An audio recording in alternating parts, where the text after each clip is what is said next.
fragmented, they are not implemented in a uniform way, and they have contributed to a paradox that many times we see assets recovery and confiscation of the small fry, whereas the big sharks find ways to evade.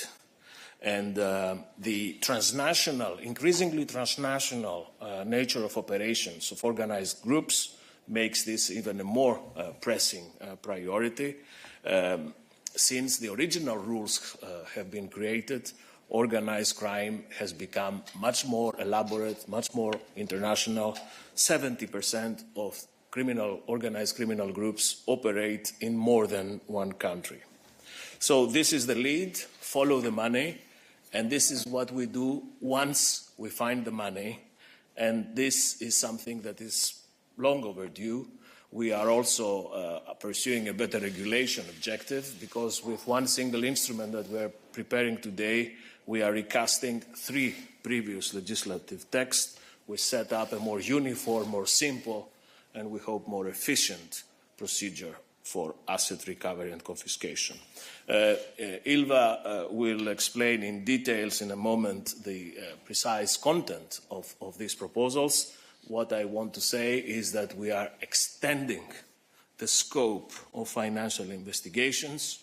We are providing for asset recovery offices and asset management offices in the EU and member states that can liaise better both among themselves and with EU agencies. And we, of course, reinforce the safeguards in full respect of fundamental rights and procedural guarantees. So, as you will see, these are ambitious yet realistic proposals, and now more than ever are really necessary. So we'll stop here, and I think, well, I'll give it to you. I don't know who comes after. You do this very good. Yes, thank you. Thank you. You are experienced. Yes, Commissioner Reinders.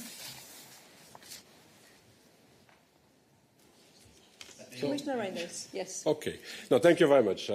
First of all, I want to say that we try to work with the existing instruments of the European Union to continue to organize a process about different elements concerning the war in Ukraine.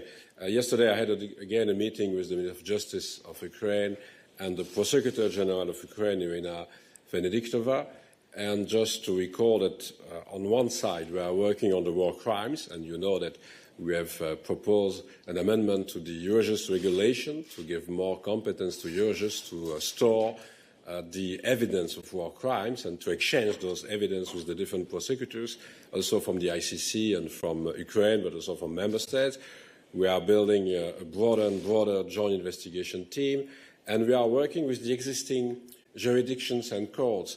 I mean, the justice system in Ukraine, in the member states, the ICC, the European Court of Human Rights. And so here, about the sanctions, we are doing the same. And I explained that also yesterday to our Ukrainian colleagues. We'll try to reinforce the existing instruments that we have. And one of the instruments is the way not only to freeze the assets, but maybe, it was said, in the way to implement better how it's possible to go to the way to seize the assets when it's possible to have a criminal offense linked to the people, entities, or individuals on the list. Et je voudrais vous dire que ce que nous faisons dès lors aujourd'hui, c'est venir avec une criminalisation de la violation des mesures restrictives qui sont décidées par l'Union européenne. Nous avons adopté aujourd'hui une proposition de décision du Conseil pour étendre la liste des eurocrimes, ces crimes particulièrement graves qui ont une dimension transfrontalière et pour lesquels une approche européenne est nécessaire. L'objectif est simple, faciliter et améliorer la mise en œuvre par les États membres des mesures restrictives adoptées par l'Union en réponse à l'invasion injustifiée de la Russie en Ukraine. Et nous voulons faire en sorte que la violation des mesures restrictives adoptées par l'Union européenne soit criminalisée dans toute l'Europe, dans tous les États membres. Comme vous le savez, nous avons travaillé sans relâche depuis le début de la guerre en Ukraine pour coordonner l'application de ces mesures restrictives. Ce sont évidemment des mesures qui doivent faire l'objet d'une exécution dans les États membres. C'est une compétence des États membres, c'est de leur responsabilité de mettre en place tous les moyens nécessaires à la mise en œuvre des des mesures restrictives de manière rapide. Ce n'est pas une tâche facile, mais nous avons voulu soutenir les États membres avec une task force, Freeze and Seize, qui vise à coordonner les actions. Nous avons déjà tenu de nombreuses réunions de cette task force qui permet d'échanger les informations entre les différents États membres et d'échanger les meilleures pratiques pour le gel, tout d'abord, des avoirs russes et biélorusses, d'ailleurs, puisque les sanctions portent sur des ressortissants ou des entités des deux États. Je dirais que nous avons déjà atteint des résultats importants avec près de 10 milliards d'euros qui ont été gelés sur le territoire européen, que l'on parle de comptes, mais aussi de biens immobiliers, d'hélicoptères ou de bateaux, de yachts, d'œuvres d'art. Nous avions déjà progressé de manière très forte en la matière, mais je crois qu'il est important de montrer que ces mesures fonctionnent. Mais la mesure que nous proposons aujourd'hui va plus loin, puisque si l'adoption de mesures restrictives s'est intensifiée, il en est de même aussi de la part des personnes qui figurent sur les listes, de leur volonté de contourner les sanctions que nous avons mises en place. Et donc, les personnes et les entreprises qui figurent sur les listes de mesures restrictives ont souvent d'ailleurs des ressources importantes pour tenter d'échapper à l'impact des décisions qui ont été prises au niveau européen. Et face à cette situation, il y a un besoin d'harmonisation au niveau européen. Nous savons que les systèmes diffèrent très fortement dans les différents États membres. Il existe une grande diversité de définitions et de sanctions, ce qui signifie que la même infraction de contourner les sanctions ou de tenter de contourner les sanctions peut être sanctionnée par des peines différentes et des niveaux d'exécution divers au sein de l'Union. Il existe dès lors un risque de shopping, en fait, de forum shopping de la part des personnes qui sont sur les listes de sanctions pour tenter d'aller là où les risques sont les moins importants en termes de poursuites pénales et de sanctions concrètes, donc d'une certaine façon de chercher l'impunité dans la manière de contourner les sanctions. Et politiquement, cette fragmentation entre les États membres affaiblit la mise en œuvre des sanctions. And so, to tackle this legal loophole, we have tabled a package of 3 texts, to be very concrete. First, a proposal for a Council decision to add the violation of the Union restrictive measures to the list of serious crimes in Article 83(1) of the Treaty on the Functioning of the European Union. You know that it's needed to do that with unanimity in the Council. Then, a communication which accompanies the proposal, and this communication undermines and repeats the risks associated to the fragmentation that I have described. And more interestingly, there is a third document, an annex, which contains an illustrative list of possible provisions to be included in the future legislative proposal. This is a sort of preview of what our proposal for a directive would contain. In other words, the annex follows the structure and content of other directives on criminal matters under Article 83 and includes suggestions for the scope, definitions, offences, penalties, aggravating and mitigating circumstances, jurisdiction rules and limitation periods for violation of the Union restrictive measures. With the offences, we are targeting both those that benefit from violating Union restrictive measures, but also those that facilitate it. This will mean that both the oligarch, to be concrete, and their associates, lawyers, bankers, will be within the scope of the offence. Similarly, with penalties, we suggest that both natural and legal persons could be subject to penalties to ensure all possible violations of Union restrictive measures are properly penalised. And finally, I would like to make the link between this package and the proposal, of course, submitted by my 2 colleagues on confiscation and asset recovery. When the violation of the Union restrictive measures will be criminalised, it will be possible or easier to confiscate the proceeds of that crime. And the whole directive proposed today also by my colleague will apply to this new crime. And so I'm sure that it will be very efficient to work on this. So again, it's a reinforcement of an existing tool, the way to organize the confiscation, and certainly to create a new criminal offence. We'll see if it's needed to go further than that. You know that there are some requests. I want to conclude with that. And not only to use the existing justice system, but maybe to build a new tribunal. There are some ideas to see how it's possible to take part in the rebuilding of Ukraine and maybe to put some responsibility on the shoulder of Russia, but that will be another discussion, and I will start maybe some discussion with our US colleagues next week on this. Thank you very much. Commissioner Johansson. Thank you. And this asset recovery and confiscation directive that will replace the current directive and two other legislative items is about going after the money for the organized criminal groups. Organized criminal gangs are a real big threat to society. And they are developing extremely quick. They are being more and more professional, more and more violent, more and more international. They buy silence and loyalty. They commit murders. They are extremely, to a high extent, involved in corruption. 60% of them are involved in corruption. 80% of them are involved in the legal economy. As Marguerite said, 70% of them are involved in at least 3 member states. So they are very international. And they are very diversified in their so-called business model. And we today in the European Union, we are only confiscating 1% of all their criminal earnings. We are freezing 2%, so it's really very little out of this.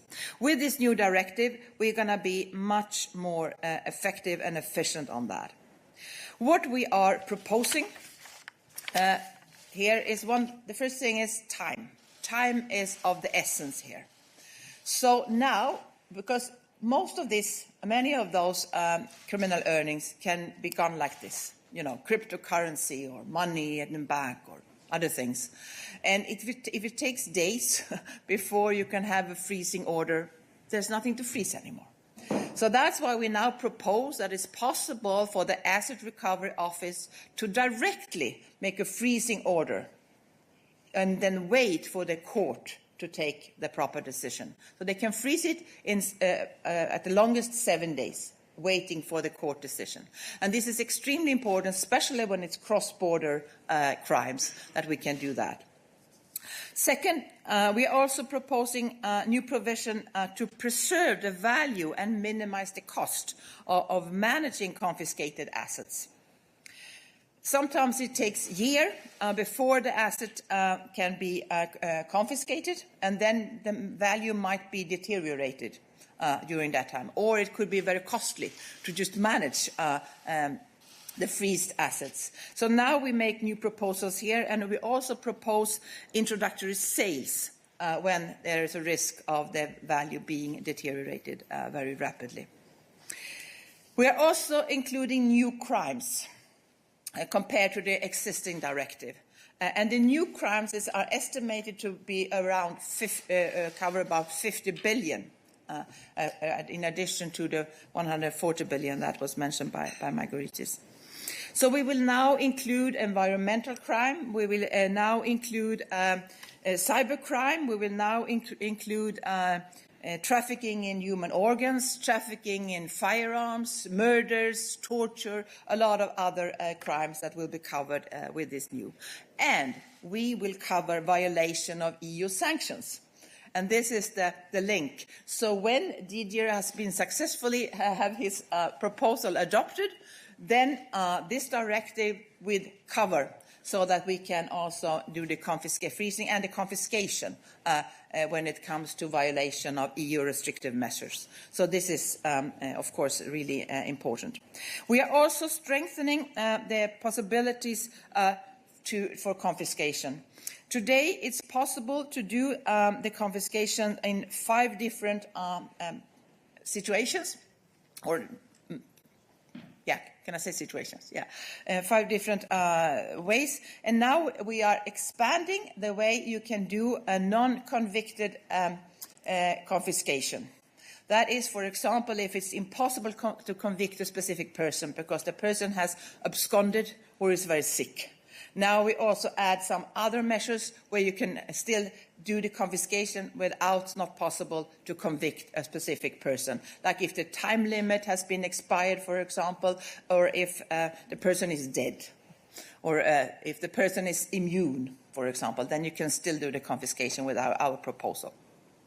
Second, we're also putting in a new basis, and that is unexplained wealth linked to criminal activity.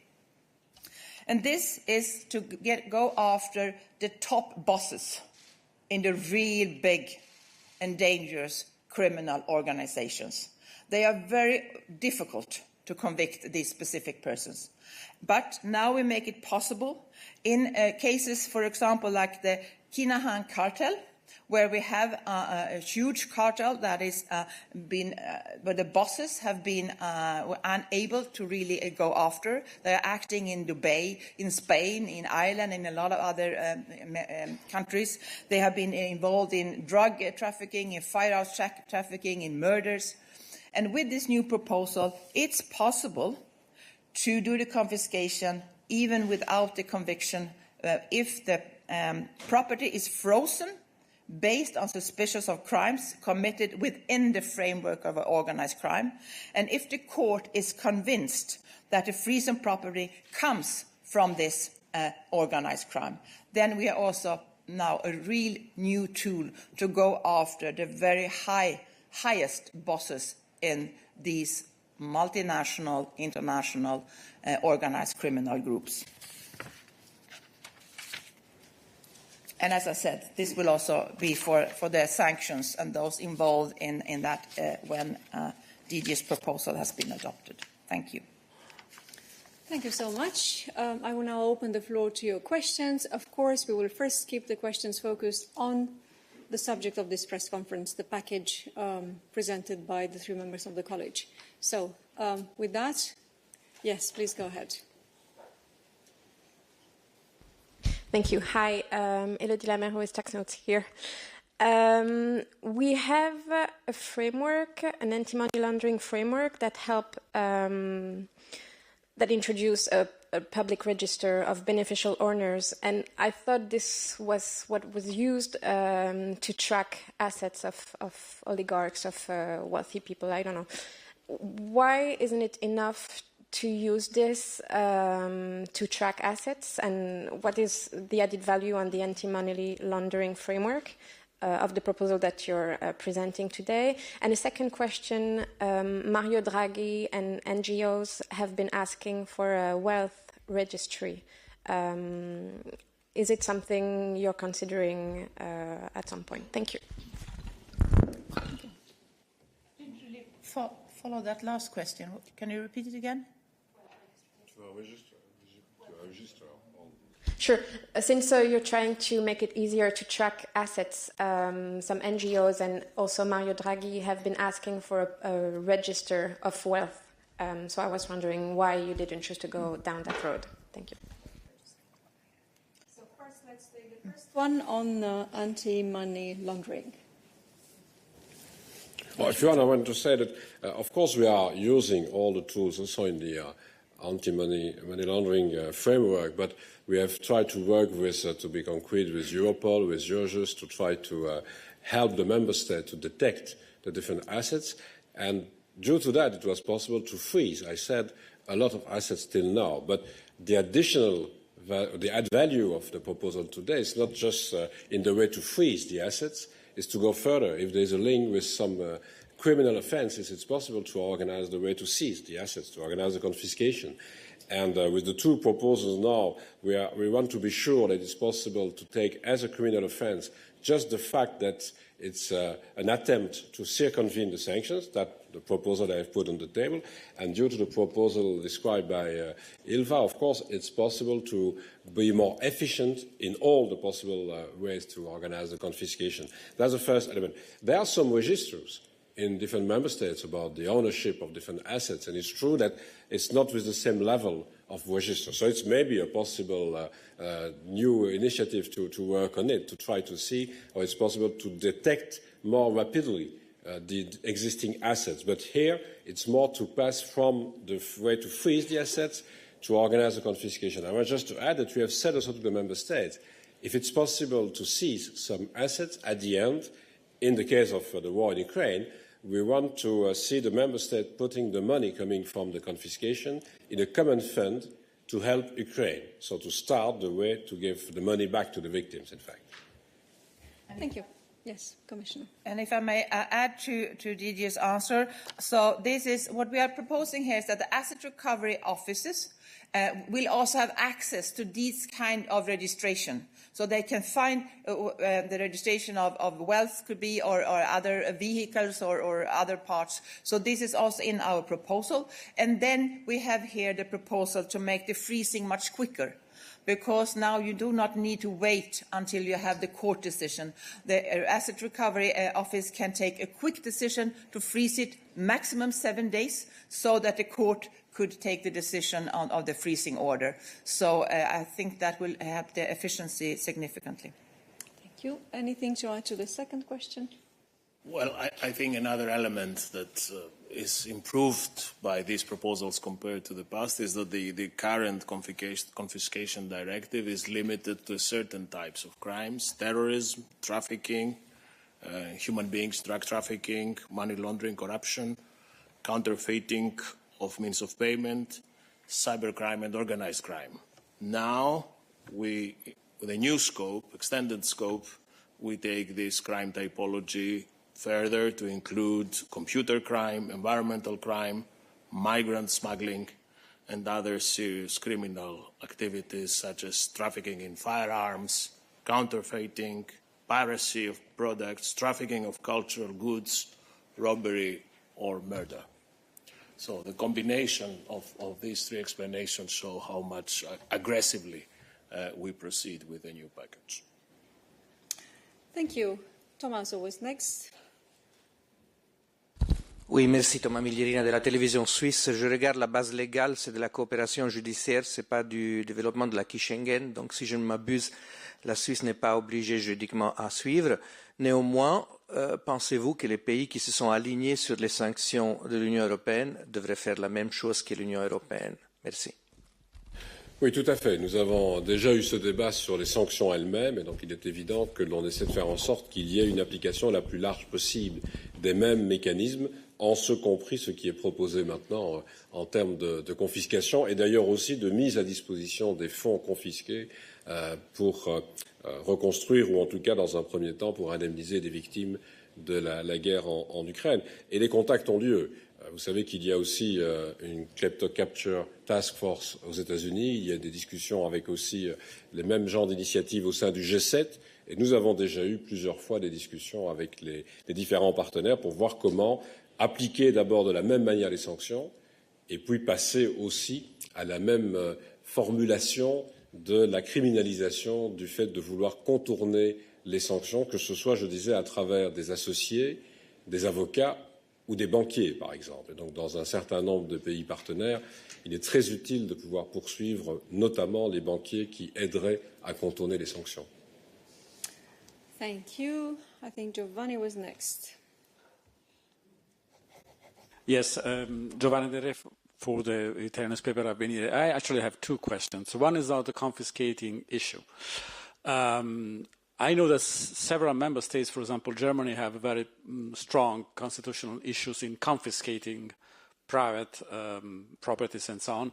I was just wondering, how do you address this kind of problem? And the other question is on the criminalization. If I understood you correctly, unanimity will be needed to introduce this. If it's understood correctly, how do you think you can manage to get this unanimity, since there are so many member states who have strong doubts on this issue? Thank you very much. Again, I'm not sure. On your side. Yeah, I'm not sure that there are so many doubts about what we are doing. There are some doubts about the possibility to do that now without a real decision at the EU level. And so what we try to do is to extend the list of the Eurocrimes, so it's become to be a Eurocrime just to try to circumvent the sanctions.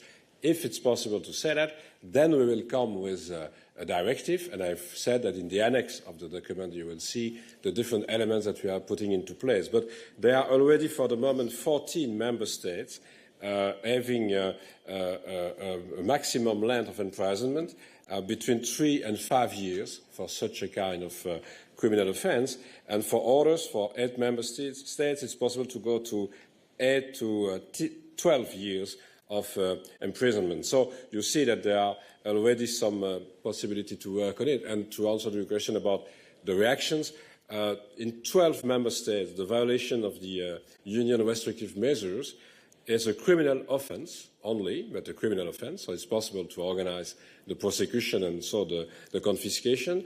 And in 13 member states, it's also an administrative problem and a criminal offence. So you have the two procedures, administrative or criminal, to move on this. And so it's quite certain that we will have a very large support to organise that. But I know the DOBS to organise the way to seize without a criminal offence, and that's the discussion that we have in some member states. So it's the reason why now we try to put a real criminal offence in the list of the Eurocrimes.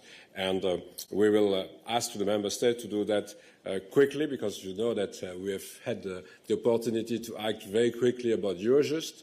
Why not about the implementation and effectiveness of the sanctions? Thank you. Yes. And on the other question, so first, this has been announced since we presented the strategy against organized crime, and this has been intensive consultation with the member states. The only part that's not been so much consulted is the inclusion of Didier's proposal, because it's, of course, linked to the situation right now with the war in Ukraine and the sanctions. But so we have been in close contact with the member states in preparation of this, and we have also, but I didn't mention all that, but we put in significant and strong safeguards. So, for example, when we do these new steps, we also have that the court has to be convinced, which is quite strong, and we also put in the right for individuals to have to defend themselves. And we have been very. I'm very happy that I can say that we are fully in line with the fundamental rights and the previous judgment of the European Court of Justice. Thank you. Next one on my list is Karl. Oui, journal Les Échos. Je voulais vérifier le chiffre que vous avez donné, Monsieur Skinas. Vous avez dit 10 milliards d'euros ont déjà été confisqués au titre des sanctions contre la Russie et la Biélorussie. Et j'aimerais bien vous confirmer, enfin que vous précisiez. Et est-ce que vous pouvez aussi nous donner un breakdown, une répartition des saisies État membre par État membre, ou du moins savoir dans quel État membre il y a eu le plus de saisies à l'heure actuelle? Non, je pense que vous m'avez pas bien compris. La seule chiffre que j'ai utilisé, c'est la somme totale des avoirs criminels. Les sanctions, c'est Didier. Mais la chiffre que j'ai utilisée, c'était 139 milliards de avoirs criminels sur lesquels nous avons jusqu'à présent, sans ces règles, nous avons pu confisquer 1%. Et comme la commissaire m'a corrigé, geler 2%, confisquer 1%, qui n'est pas terrible. Mais pour les sanctions, c'est Didier.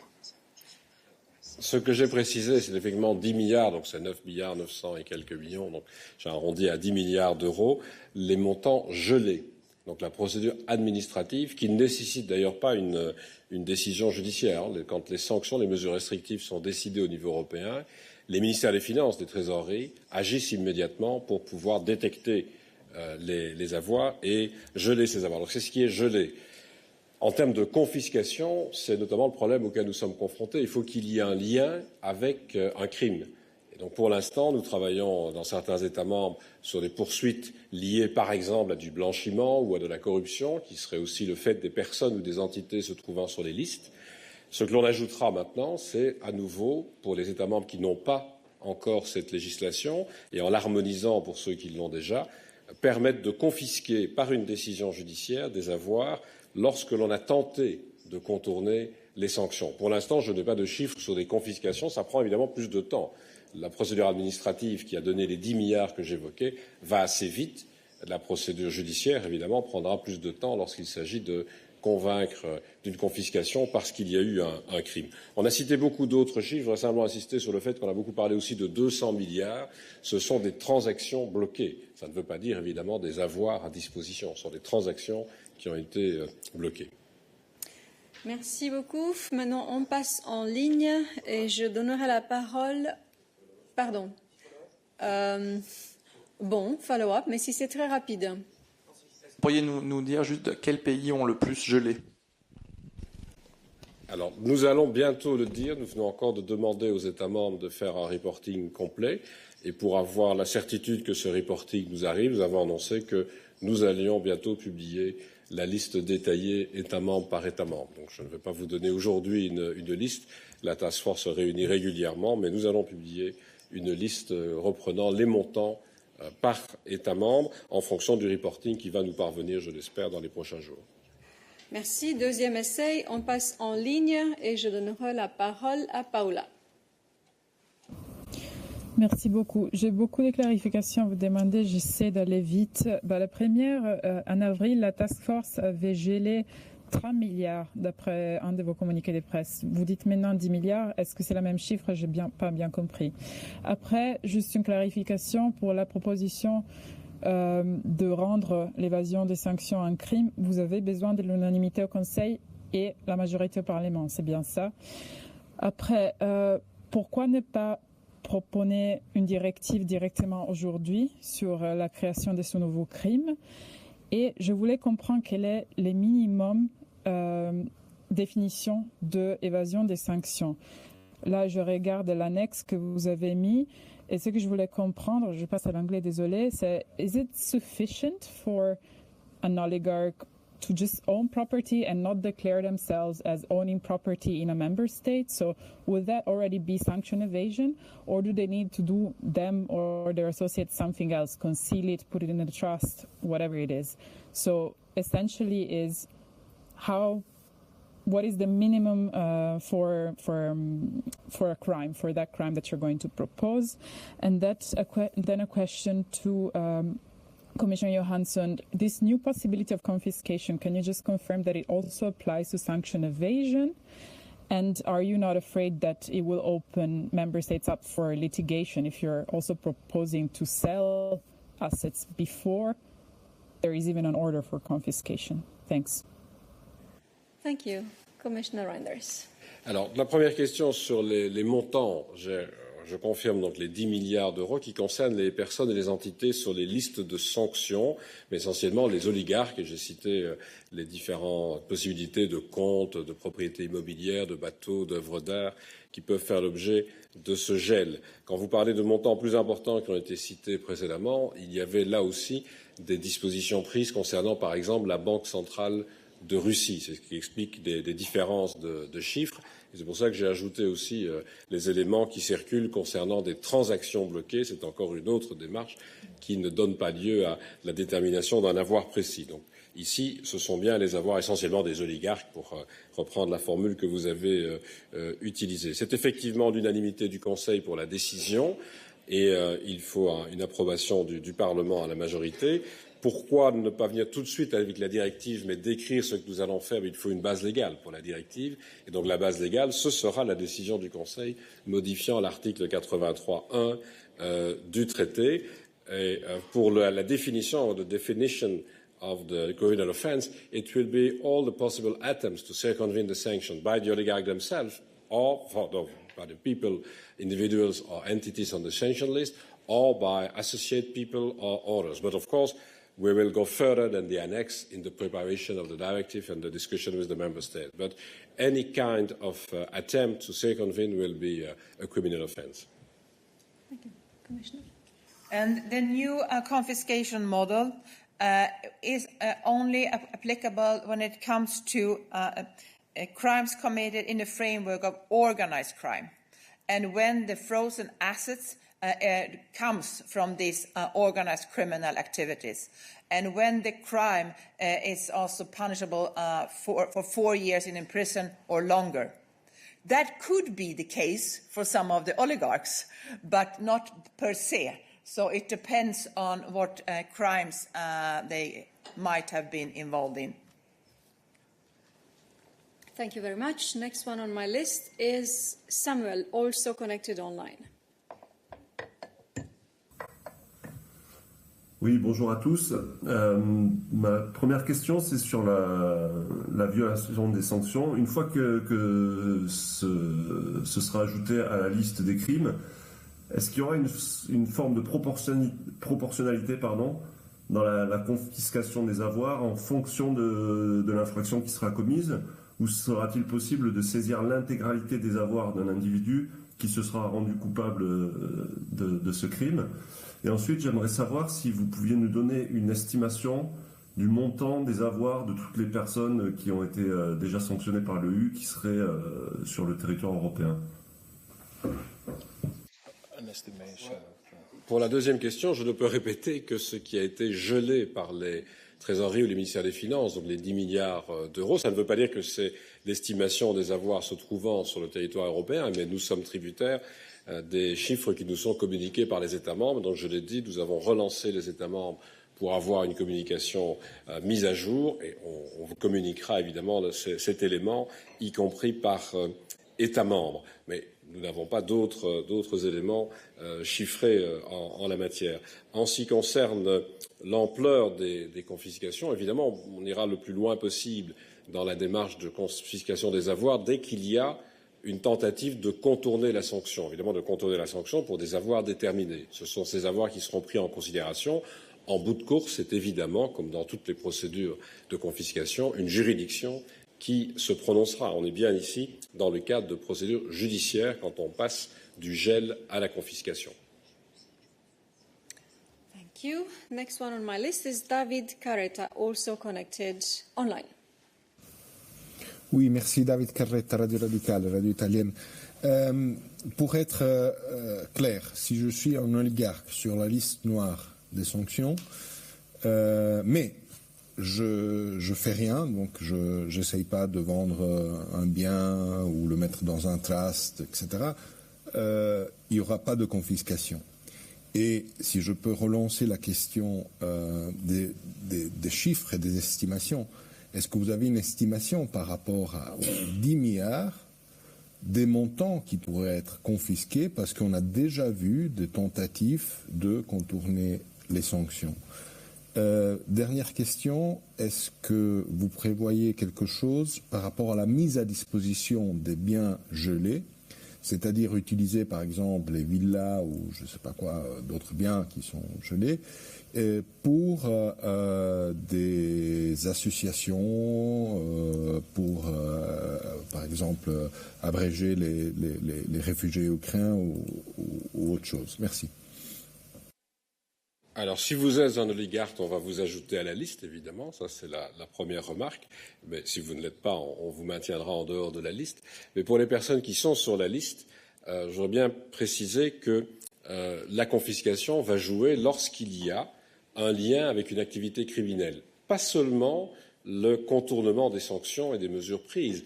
Déjà aujourd'hui, nous avons déjà, avec Europol notamment, croisé des listes pour vérifier que des personnes sous sanction ne sont déjà pas peut-être dans des listes d'activités criminelles liées au blanchiment ou liées à de la corruption ou à d'autres faits de crimes organisés. Dans ce cas-là, il est déjà possible, évidemment, d'aller vers des décisions de confiscation en justice de nouveau, indépendamment de ceux que nous allons ajouter, la possibilité de le faire aussi en cas de contournement. L'estimation, tout ce que je peux vous dire, c'est qu'aujourd'hui, s'il y a 10 milliards d'avoirs gelés, des confiscations ne pourraient porter que sur une partie de ces avoirs, dès qu'il y a un lien avec une activité criminelle ou avec la nouvelle définition que nous allons mettre en place de contournement ou dans tentative de contournement des sanctions. C'est en fonction des décisions judiciaires que l'on verra ce qui peut alors en résulter. Comme je le disais, quand il y aura confiscation, nous demandons aux États membres de transférer les fonds vers un fonds commun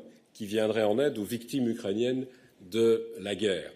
Pour ce qui concerne les avoirs gelés, les avoirs restent propriété des personnes qui sont sur la liste. Donc si vous êtes un oligarque et que vous avez une propriété qui est gelée, vous en gardez la propriété, vous ne pouvez simplement pas organiser de transactions. Alors c'est à chacun des États membres de voir, peut-être d'ailleurs avec les personnes concernées, si on peut utiliser à d'autres fins. Je n'ai pas d'exemple en tête, je sais qu'il y a eu des demandes, je n'ai pas d'exemple en tête, mais c'est dans chacun des États membres que la décision pourrait être prise en tenant compte, je le répète, du fait que la propriété reste propriété de la personne se trouvant sur la liste des sanctions tant qu'il n'y a pas une confiscation judiciaire. I think the key to the first question, to put it very simply by David, is that if there is reason to worry is for certain oligarchs and all criminals. That's the simplest way to understand it. Thank you. We come back to the press room, and the next on my list is Irini. Go ahead. Then I prefer to keep questions on the main course first, and then we can go to others. Yes, please go ahead.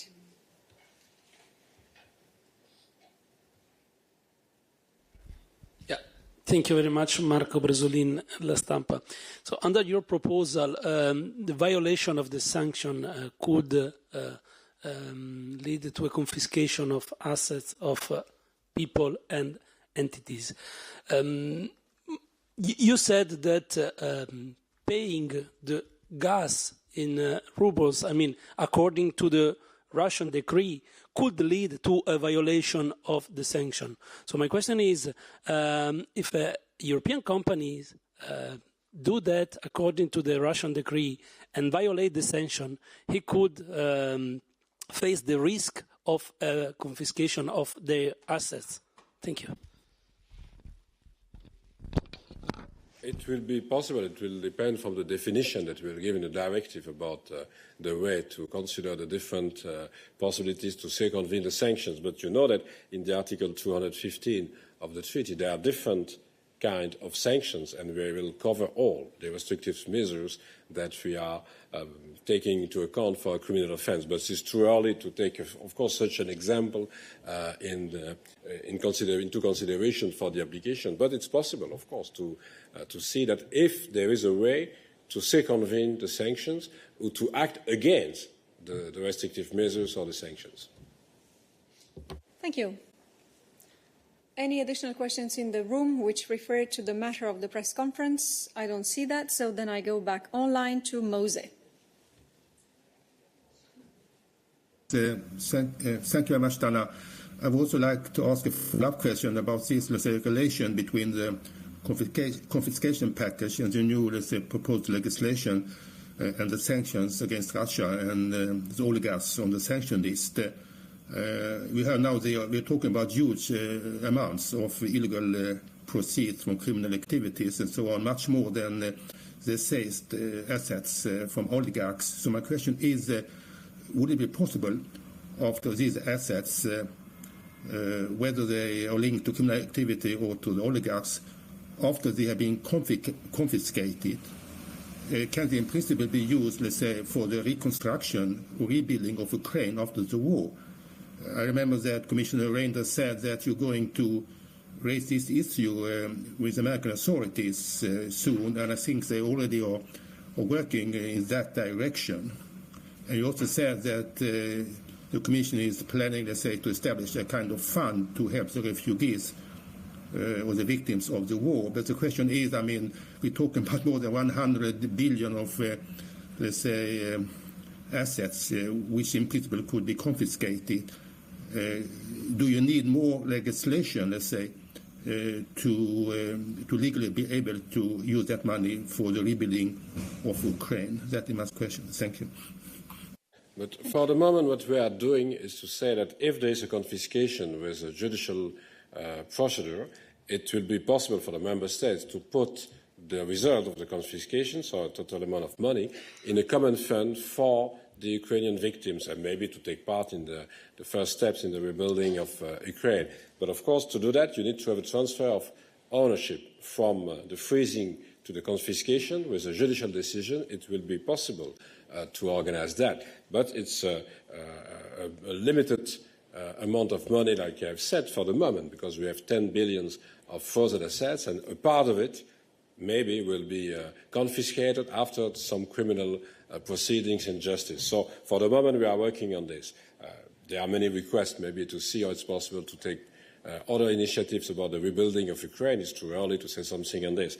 This measure is the first step to be able to put a lot of money in a common fund and to give, in fact, the money back to the victims when there will be possible to have a confiscation for criminal offences, and it will be a decision in justice. Thank you. Let me see what are the questions we have on the topic of today's press conference. Aida, also online. Hi, Ida Brands from the Dutch television NOS. I have a quick question regarding the countries who apparently now can't commence a criminal case against people or companies who do not respect the sanctions. This was mentioned in the press release, and I was wondering if you could give us the names of the countries where this is not possible yet, and who would be helped with this, with these new rules. So, again, there are for the moment 12 member states where the violation of union restrictive measures is a criminal offence, I said, only. In 13 member states, the violation of union restrictive measures can amount either to an administrative or a criminal offence. And there are just two member states, Estonia and Slovakia, when a specific offence of violations of union restrictive measures can currently lead only to administrative penalties. But we have a table with all the different member states, so I will ask maybe to send to you and maybe to put at the disposal of all the journalists the table. I don't want to mention all the list now, but we have the list and we have put that, I'm sure, in the document, in the communication. Yeah, sure. This is something we can get back to you later at spokesperson's level. Right. I will now take Francesco's question, also online. Yes, thank you. Sorry, I just go back to the numbers that you gave now about frozen assets, because you are creating a confusion which is, I think, not necessary. You said in April in a press release that about 30 billion had been frozen so far. For the 30 billion you meant bank accounts owned by oligarchs and other listed people, and physical assets such as yachts and real estate, for instance. Now you are saying 10 billion. Of course, I guess you mean only physical assets, which at that time were only 6.7 billion. And then there is, I guess, another at least 20, 25 billion frozen in bank accounts linked to people that have been listed. Please clarify this, otherwise there is an inconsistency between your own communication from April and what you are saying now. Second, can you please say which countries so far have frozen no asset at all? We understand there are quite a few. Thank you. First of all, on your second question, I've said that we have asked all the member states to report again, and we will publish the list. So I don't want to comment on this today. About the difference between April and now is 1 month, if I may. And so it's normal that we have an evolution between the figures that we have provided in April and the figures that we are providing now. We were speaking about, to be concrete, 6.7 billion in April, and now we are on the 12th of May, to say not now, but on the 12th of May it was 9.8 billion. That's for all the oligarchs, to be concrete, and the assets of oligarchs. Then I have said we have also give some information about the way to freeze assets from the Central Bank of Russia. We have received some information from different member states about that, and then the blockage of different transactions. But so the difference between 1 month ago and now is just an increasing of the figure. It's quite normal, from 6.7 billion till 9.8, so I have said around 10 billion because it was on the 12th of May, so I'm sure that we'll have more now. And then, of course, you have the frozen assets from the Central Bank of Russia, and you have also some blocked transactions. I said for the transaction we are around 200 billion, but it's not a real freezing of assets. It's just a blockage of different transactions. So you will see. Maybe in June I will give another figure without hesitation. If we are moving to more and more assets frozen by the member states, of course we will have an increasing of the figures. Thank you. I will now take a question from Ekrem, also connected online.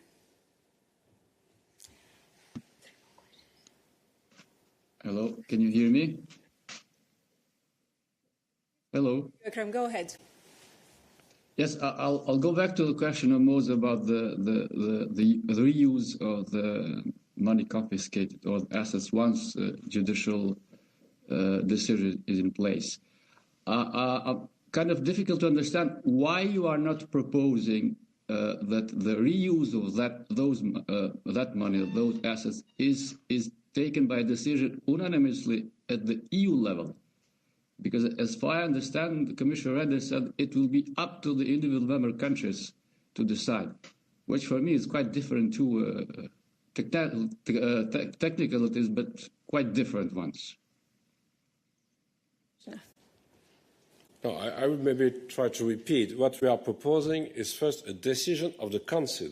So the decision of the Council will be taken by the 27 member states, of course, in the Council by unanimity. So it's just a voting rule. There are qualified majority here. It's unanimity that is needed. So we will go to the Council with our proposal to extend the list of Eurocrimes, and there it will be needed to have unanimity in the Council.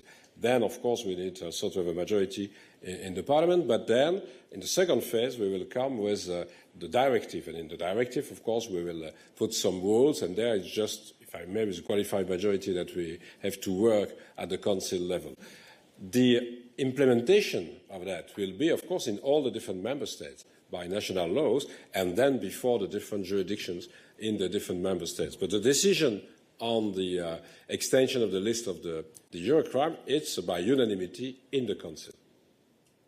Thank you. I will now take Philippe's question also online. Oui, bonjour, Philippe Renier, Journal Le Soir. Encore une précision pratico-pratique, je vais dire. Du gel à la confiscation, on passe par un transfert de propriété de l'oligarque à, je suppose, l'État membre qui confisque. Si c'est un paquet de billets de banque, c'est assez simple. Mais par contre, si effectivement c'est un bien immobilier ou un yacht, qu'est-ce qu'on en fait? On le vend, on le conserve en l'état. Comment ça fonctionne? Quel est l'intérêt, en fait, en quelque sorte, à ce moment-là, de confisquer? Merci. Il existe déjà dans la plupart des États membres des procédures pour procéder à la vente des biens confisqués, puisque le transfert de propriété a eu lieu. Et évidemment, le produit de cette vente, que ce soit des œuvres d'art, des propriétés immobilières ou des yachts, pourra alors être mis à disposition du fonds commun que j'évoquais, à disposition des victimes ukrainiennes de la guerre. Donc on est dans le même processus que le processus classique de confiscation. Ce que nous faisons, c'est ajouter un crime à la liste des Eurocrimes. À partir de là, nous irons vers des sanctions pénales. La confiscation pourra intervenir, et si la confiscation intervient, exactement comme pour toute autre confiscation, dans la pratique des États membres, il est possible de réaliser un certain nombre de biens. Vous savez que dans pas mal d'États membres, il y a déjà des ventes qui sont organisées. Donc si vous voulez vous porter acquéreur d'un bien immobilier, d'un oligarque ou d'un bateau ou d'une œuvre d'art, n'hésitez pas. Une fois que la confiscation aura été prononcée, bien entendu. Thank you. Yes, Commissioner, please. Can I just add, in my proposal, we are now proposing additional things to make it easier and quicker to do the selling of frozen assets, for example, when they are confiscated. And this will be applicable for these frozen assets when there's been a Eurocrime and the new directive is in place. So it's already foreseen in my directive. Further questions related to the topic, so I get back to Irini, who wanted to raise something else. Go ahead.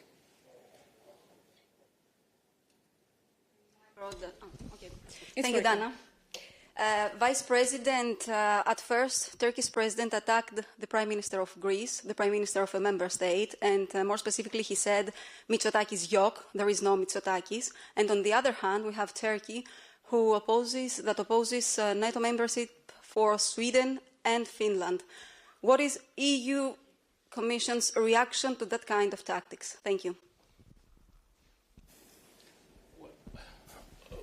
The EU is facing a war, a geopolitical crisis, and a major economic strain. So the last thing we need is inflammatory rhetoric, unprovoked attack, and characterizations. We demand and expect respect for all our leaders and for all our member states. And frankly, Finland and Sweden, that are two of the most advanced democracies in the world, and the Greek Prime Minister, I do not think that they have to prove their democratic credentials by any other party. Thank you. I will now take the last question of the day. That's from Tibor, also connected online. Yes, thank you very much. Can you hear me? Can you hear me? Yes, we can hear you, Tibor. Go ahead. Yeah, okay. From the Hungarian television, Tibor Udvarhely. Question on the Commission President Ursula von der Leyen interview yesterday, where she said concerning the oil embargo against Russia that it is not an appropriate topic to be solved on the European Council because it's very technical what we are discussing. Is she in agreement with the Hungarian Prime Minister, who said almost the same in his letter to President Charles Michel? And as she also said in the interview that she is willing to talk to Viktor Orban in the coming days, is it because the Commission is trying to come forward with a new proposal which tries to address better the Hungarian concerns before the summit? Thank you very much for the question, Tibor. Since it refers to an interview given by the President, I will reply very briefly to you. So, as you know, of course, the President is in touch with all her peers in the European Council, and specifically she's trying to find a solution to move ahead and to get approval on the sixth package of sanctions which the Commission put on the table. You will remember that the Commission President went to Budapest to discuss with the Prime Minister to try precisely to find a solution, and since contacts continue at all levels to find a way ahead, the aim being indeed to have this package adopted as soon as possible, because it is important to continue to show a strong response to the Russian invasion. As regards the European Council next week, you have also seen that the President said that this may take days or it may take weeks. Our interest is, of course, to help find a compromise, but it's too early to say what will happen when and what's the best framework for it. But we try to do our part to the best to get an agreement rapidly. With that, thank you so much for today's participation, and see you soon.